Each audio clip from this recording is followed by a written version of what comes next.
Hey guys. So I've actually been thinking for a couple days about what I wanted to talk about. I saw my family over the weekend for the 4th of July. It's wonderful to be able to spend some time together with everybody. And my mom told me something that kind of surprised me. So apparently my niece found this page. So, Belle, if you're watching, hi. I was kind of surprised that she found it without my sister pointing it out to her. But like my mom said, it brought to my attention that I don't know who's going to run across this. Most of my messages are geared towards adults, women in general, but adults. But you never know if kids stumble on it and find it and listen. So after she said that, then the next day or the day after, I don't remember which, a friend of mine made a post. She's a younger girl in her early 20s, and she asked women who are over 40 or over 30, I don't remember which one. Anyway, older, more mature women, what would you go back and tell your younger self? So I guess that's kind of what I've been thinking about. If I was talking directly to my niece, or if I was talking directly to another young woman, what would I tell them? What have I learned about myself and the lessons that I've learned that I would love to be able to share and impart with them? And the thing that I told my friend, the wisdom that I gave her, the advice, I don't know if I'd call it wisdom, but was love yourself first and best. Don't settle.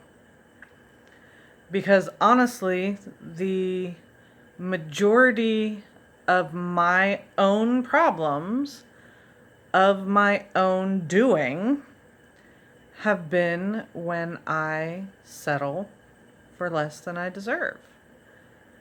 And I've done a lot of soul searching, a lot of deep reflection within myself, really examining my past, my behaviors, really looking in to see when certain behaviors started.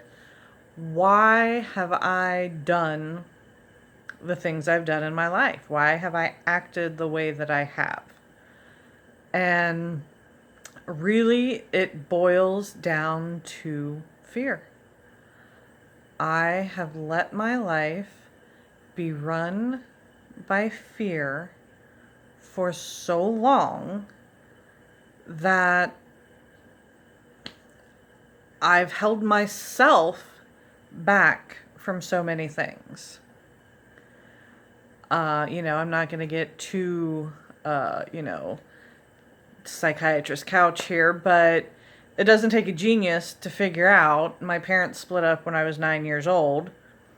My dad essentially abandoned us for several years, so fear of rejection, fear of abandonment. When I was younger, my mom and I didn't always have a great relationship. So again, fear of rejection, fear of abandonment. And as I got older, I gravitated towards relationships that were always challenging. Like, I put myself into bad relationships. My first real boyfriend, we were semi-serious. I mean, we were both young and stupid, 18 and 20. But I would say he was probably the first guy that I was ever really in love with. He ended things and less than 2 weeks later went back to someone else. Again, fear of rejection, fear of abandonment. My next relationship, me being the genius that I was at 18, 19 years old, decided that it was a great idea to get involved with a 26-year-old man who had 4 children and was still legally married. But of course, at 18, I knew everything. And I thought I could change him, or I could help him, or I could make things better. Well, that was a miserable 2 years. Thanks to that relationship, I found myself homeless, living in a friend's camper in their driveway before I moved in with my grandma, thankfully. I lived with my grandma for a year in her basement before I could afford to move into my own apartment. And from there, I was single for a little while. Various not really serious relationships. Um, and then I met my husband. We dated for all of 3 months, 4 months before we moved in together. And we got married a little less than 2 years after we got together. And it's not that I didn't love him. I did. I was very much in love with him when we got married. I thought we complemented each other well. And I'm not going to say I settled for him because that's not right. That's not fair. I wanted him 100% wholeheartedly. But as the years moved on, we grew apart and we just changed. And I think we both took each other for granted that we would always be there, or that whatever, they won't care if I do this or they won't care if I do that, without considering the other's feelings. And that's on both of us. I was very bad about that, and I own that. I didn't consider his thoughts or feelings. I just kind of went and did whatever I wanted and be like, oh, well, sorry, I'm telling you now. That's not fair of me. And I realize that now. That was not fair the way I treated him. But just over the years, I mean, we were together a total of 15 years. We just kind of grew apart and changed. But for so long, I knew, or I wouldn't say I knew. I had the thoughts probably 2 years before I told him I wanted to separate. They would just pop in every now and then. Oh, you guys, this isn't working. And then just ignore them, pretend they don't exist. I never told him how I was feeling. So I don't know if we could have worked on it, made things better, because I was not honest, for one, with myself, and two, with him. But then it just got to a point where I was dealing with depression, anxiety. I didn't realize it at the time. I didn't know that's what it was. But I just told myself over and over and over again, there's no point in leaving. He may not love you like you want. You may not love him like you want, but there's no point in leaving because nobody else is going to want you. So I stayed longer than I should have. And I wasn't honest with myself or with him about what I was thinking and feeling. And by the time I was honest, for me, there was no going back. There was nothing that could have been done to save the relationship by the time I was honest. So, and even after my divorce, the few relationships that I've been in since then, I have put myself in positions because of my fear of rejection, my fear of abandonment, my fear of being alone, which all of those basically boil down to a fear of rejection. It doesn't take a psychologist to a psychiatrist to figure out that at a very young age, at various points in time, I had feelings like neither one of my parents wanted me, like I was a burden. I'm not saying that's true. As an adult, I can look back and say those feelings aren't accurate, at least as far as my mom goes. That, she was doing everything she could at the time, and it was just a really hard situation, and she did the absolute best she could. But as a kid, you don't always understand that. And in a child's mind, well, my mom doesn't want me. My dad left. Nobody cares about me. Those are the thoughts you think.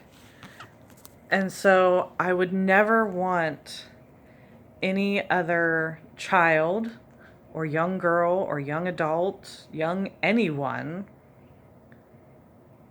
to let those thoughts take root in their brain. because I have made so many poor choices and accepted way less than I deserve in past relationships because of my own fears and insecurities. So, to circle back around to the original message, for any young people watching this, whether it's my niece, whether it's anybody else, whether it's friends, family, no matter how old you are, no matter where you're at in your life, don't be afraid to sit back and take stock of yourself. What do you like about yourself? What do you dislike about yourself? If you don't like something, don't just sit around and complain about it. Change it. If you don't like the way you look, ask yourself, is it really about aesthetics or is it about health? I have this argument with my other sister all the time. Her primary focus is losing weight, losing weight, losing weight. Quick, quick, quick, how can I lose weight fast? And I tell her all the time, it doesn't matter how much you weigh if you're healthy. I mean, do I want to lose more weight? Yes. But am I 10 times healthier now at 220 pounds than I was 15 to 18 years ago when I weighed 160 pounds? Hell yeah, I'm healthier now. The smallest I've ever been, I fit into a size 8 jeans comfortably. I was right around somewhere in between 150, 160. I didn't have a scale then, so I don't know.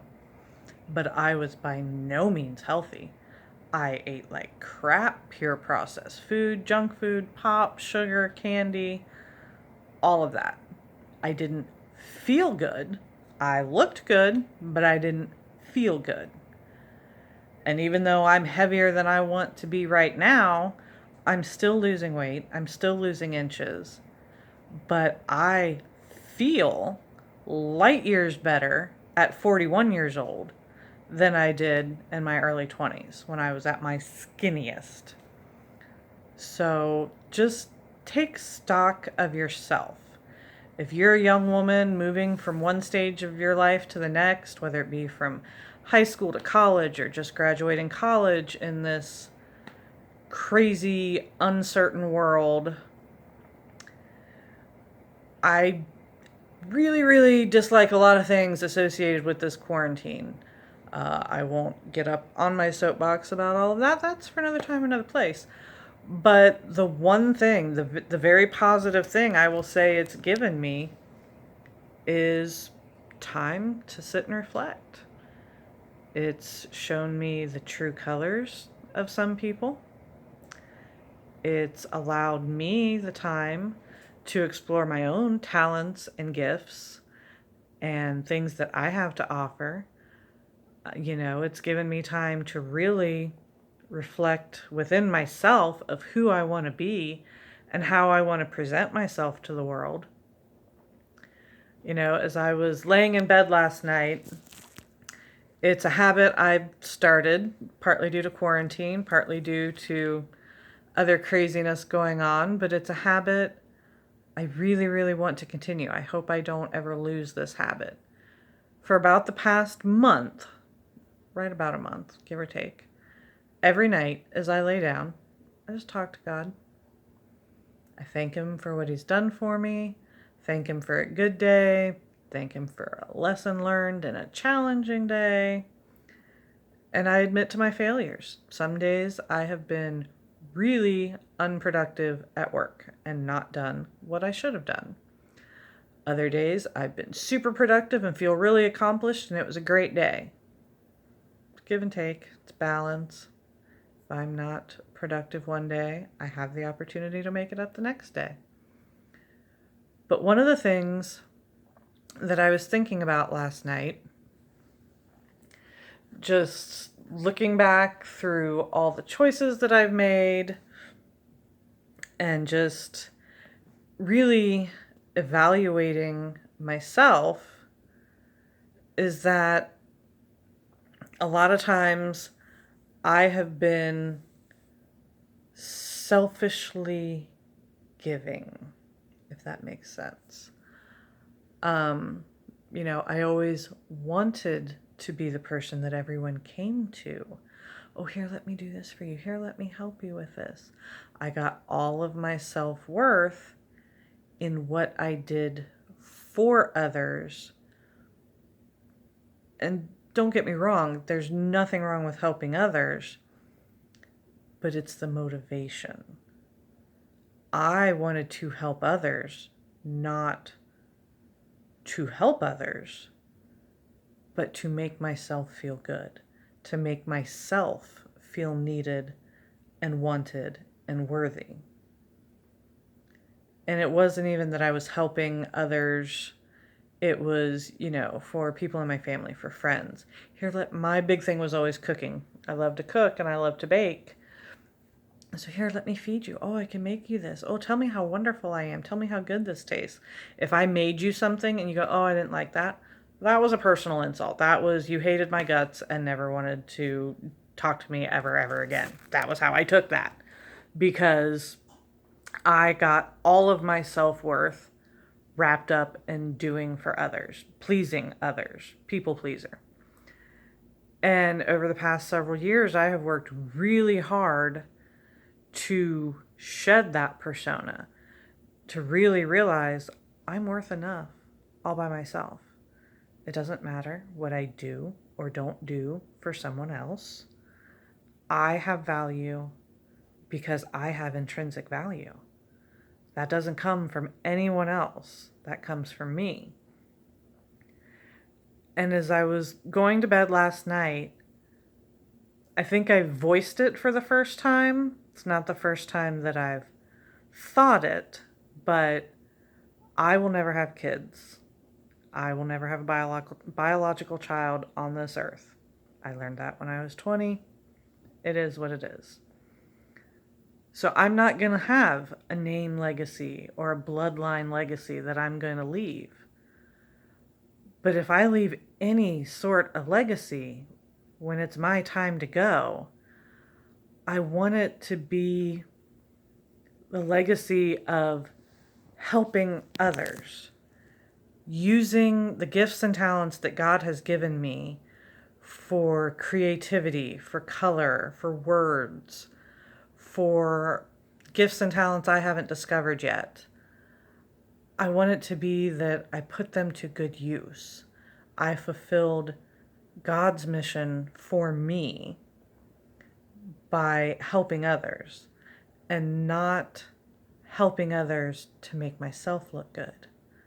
90% of what I produce and put out, I purposely don't put my name on it. I don't want it on it. And others will get on me and tell me to put my name on it, and I don't want to, because it's not about me. It's about the organization as a whole. And I want people to recognize the organization and what they do and all the good and wonderful, amazing things they do, not me. I don't care if anybody knows what I write, what I create. That I don't care if people know that it's me. But I want people to recognize the good things that they do. And the people that know me will know that that's what I spent my life doing. And that's what I want people to know. It's not that, oh, look at me, look at how good I am, look at how wonderful I am, look at all the great things I've done. No, that's not it. I don't want to be that person that has to shove all my accomplishments in your face, or has to tell you over and over and over again, oh, I've done this. Oh, I've done this. Oh, yeah, I do that. Yeah, I do that. No, I don't want to be that person. I was that person for a long time, and it's really freaking annoying. And I apologize wholeheartedly to anyone I ever subjected to that, because I was that person. I needed to get all my self-worth. Oh, let me tell you all the 9 million good things I've done.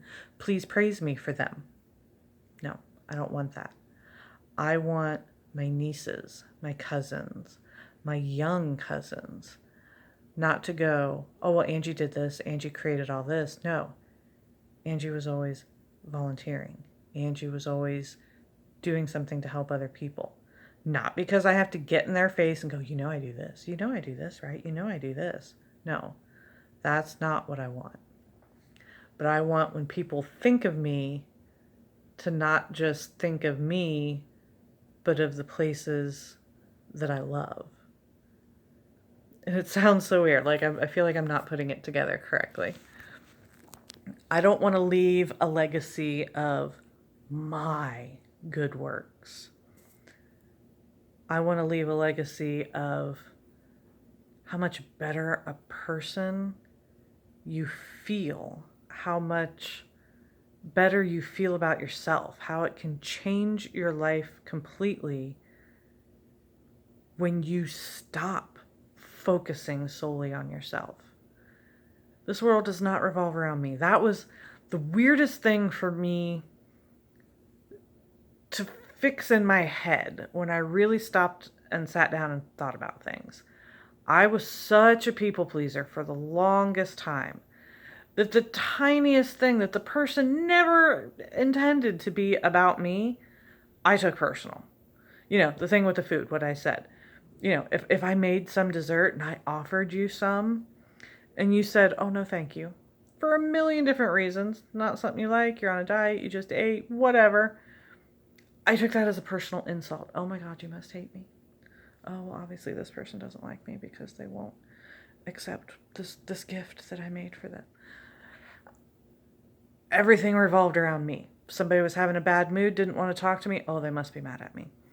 Somebody was, cut me off in traffic. Oh, why does this always happen to me? Rainy day. Oh, it just figures, just my luck. Everything revolved around me. But then when you try and reconcile that to your own internal feelings of nobody cares, nobody wants me, nobody loves me, it's hard to marry those two together. Either the world revolves around me and everything is a personal insult to me, or nobody gives a shit about me. It can't be both. And it was when I really started thinking about that I really helped myself get over myself. I have had horrible days where my bosses had me in tears. Physically, I'm just not feeling great, whatever the reason may be. Just really crappy days where I don't want to go anywhere. I don't want to do anything. I just want to curl up and go to sleep. But I go to the place I volunteer. And within a few minutes, my crappy day didn't matter. Even if I was feeling sick, I don't feel it anymore. And it's because I stop focusing on me. It doesn't matter what I went through earlier. It's not what I'm there for. It doesn't matter how I feel. It's not what I'm there for. It's not about me. It's about taking care of other people and their needs. And when you get out of your own head for long enough to realize the world doesn't revolve around you, and you stop focusing on me, and start focusing on what other people need, not for your own glory or self-satisfaction, but really start focusing on what other people need. How can I help them? What do they need from me today? How can I help them be their best self? That's when you find out who you really are. Because I am not the same person that I was 4 years ago. And I accredit that 100% to volunteering and being where I'm at. Because looking at people who have every right to be pissed off at life, every right to be mad as hell at the hand they were dealt, they don't care. They're out there living their best life every day. And I want to get pissy because somebody didn't say thank you enough, or I'm feeling ignored. I mean, it's not to minimize your own troubles. You should never compare your troubles to someone else, because what's important to you isn't going to be important to somebody else. So it's not fair to compare and minimize. But at the same time, sometimes you just got to stop thinking about it. Sometimes you just have to be like, I can't do anything about this. I'm going to go control what I can control. And that has been the biggest thing for me to deal with and get straight within my own head.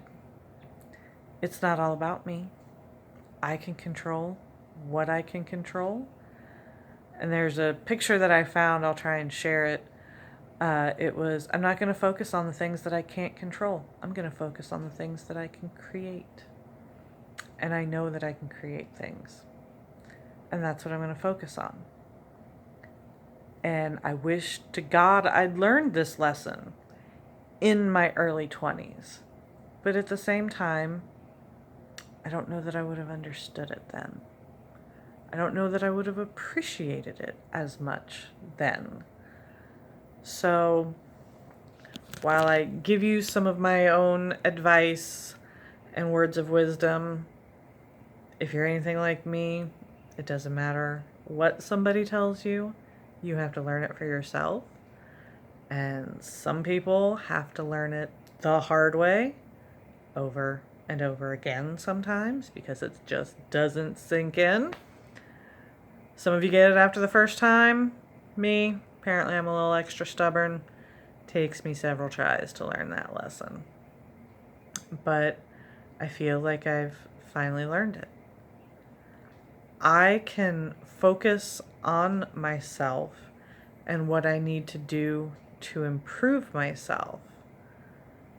But the best way to do that is to get over myself and not think about myself all the time. I know that sounds so backwards and crazy. I don't know if I'm explaining it the right way. I have become a better person since I started volunteering and using my time not to worry 100% about me. What's wrong with me? How do I fix me? Focus on my weight, focus on my job, focus on everything, focus on my marriage, focus on all of this stuff, focus on me. But when I started focusing on others, what they needed, what I could do to help them, it stopped being about me and started being about others. But in turn, it's helped me more than I could have ever imagined. It's a phrase, having a servant's heart. I'm not going to sit here and pretend to be all holier than thou and say I have a servant's heart. But if I've learned anything in the last 4 years, it's the more I give to others, not for recognition, not for pat me on the back and look how great I am, but give to others because they are amazing people. And giving to others is how you help yourself. It really is. Whenever someone expresses to me, I'm feeling down, I'm just feeling really bummed about myself, don't have a lot of friends, hard to meet people, the first thing I suggest to them is to find whatever it is you're passionate about and find a place to go volunteer. Whether it's animals, whether it's kids, whether it's the environment, whether it's whatever your passion is. And I know in this crazy world right now, that might be a little more challenging than normal. But whatever your passion is, whatever speaks to your heart. And for me, it was kind of a surprise to find this because I've always loved animals and I've always loved kids, but never in the context that I'm in did I imagine that this is where I would be. I was never the outdoorsy, hands-on type. I was a bit of a priss and quite honestly rather lazy. Looking back, I can see that the laziness had a lot to do with my depression and anxiety, but that wasn't all. I didn't like to get dirty and I didn't like to sweat.